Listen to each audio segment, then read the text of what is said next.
নমস্কার বন্ধুরা, আজ আপনাদের সৃষ্টিকর্তার কিছু সৃষ্টি নিয়ে একটু মজার গল্প বলবো। তবে গল্পটা মজার হলেও গল্পটার বাস্তবায়ন কিন্তু একদম সঠিকভাবেই আমাদের পুরুষ জীবনে হয়েছে। দেখুন, একবার সৃষ্টিকর্তা তখন সৃষ্টি করতে ব্যস্ত। সৃষ্টিকর্তা কি করলেন না, সৃষ্টিকর্তা গাধার সৃষ্টি করলেন।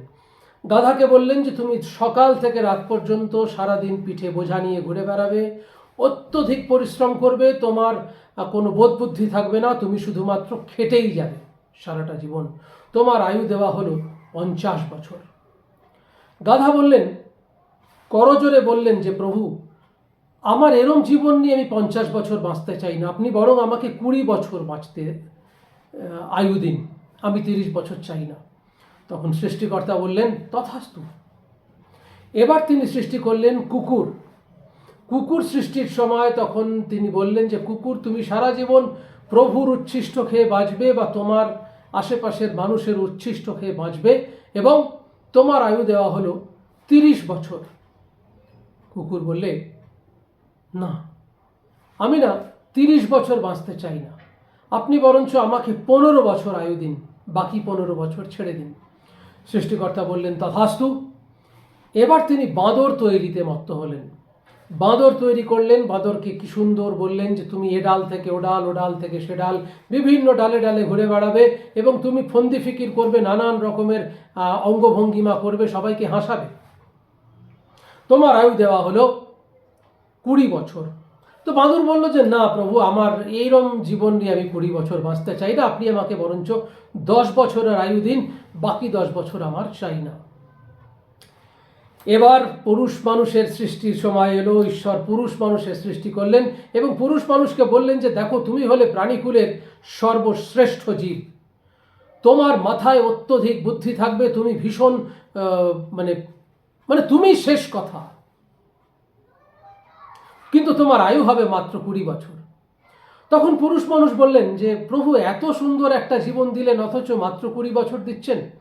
তখন ঈশ্বর বলছেন যে আমার হাতে তো আর কোনো আয়ু নেই।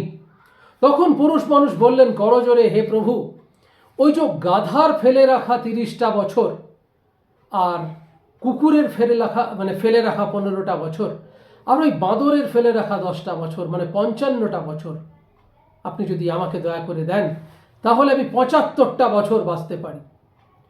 তো ঈশ্বর বললেন তথাস্তু, তাই হবে। সেই থেকে পুরুষ মানুষের সৃষ্টি হলো। এবার আপনাদের মনে প্রশ্ন জাগতে পারে, এতে আর মজা কি থাকলো? হ্যাঁ, আসলে ওই যে প্রথমে ঈশ্বরের দেওয়া বরদান অনুযায়ী প্রথম 20টা বছর পুরুষ মানুষ বাঁচেন পুরুষের মতো। তারপর ওই 20 বছর পর বাকি 30টা বছর তিনি পিঠে বোঝা বয়ে বেড়ান সংসারের। সে তার বিয়ে হোক বা না হোক, সংসারে তার মা বাবা ভাই বোন আত্মীয় স্বজন এবং পরিবার পরিজন যদি হয়, পরিবার পরিজন স্ত্রী সন্তান সবার বোঝাটা তিনি বয়ে বেড়ান।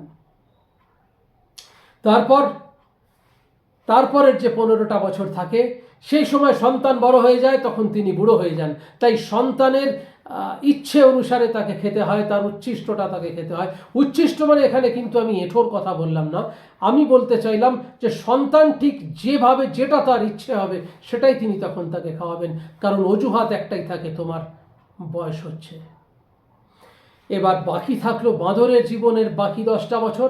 হ্যাঁ, তখন ওই পুরুষ মানুষটিকে বাঁদরের মতো এ সন্তানের বাড়ি থেকে ও সন্তানের বাড়ি, তখন তিনি ভাগের বাঁদর হয়ে যান, অর্থাৎ তিনি ভাগের পিতা হয়ে যান। এ বাড়ি থেকে ও বাড়ি, ও বাড়ি থেকে সে বাড়ি, সে বাড়ি থেকে ও বাড়ি, মানে সন্তানের বাড়ি বাড়ি ঘুরে বেড়াতে হয়। আর ওই যে ফন্দি ফিকির বলেছিলাম, বিভিন্ন রকমের অঙ্গ ভঙ্গি, কখনো ঘোড়া সেজে, কখনো বাঁদর সেজে, কখনো করে নাতি নাতনিদের হাসাতে হয়। সেই থেকেই পুরুষ মানুষ এইভাবে বেঁচে থাকে। যদি আমার কথা ভালো লাগে, আমার ভিডিও যদি ভালো লাগে, তাহলে অবশ্যই আপনারা আমাকে লাইক শেয়ার কমেন্ট করবেন এবং অবশ্যই চ্যানেল সাবস্ক্রাইব করবেন, এটা আমার অনুরোধ রইল। দেখতে থাকুন, সঙ্গে থাকুন। নমস্কার।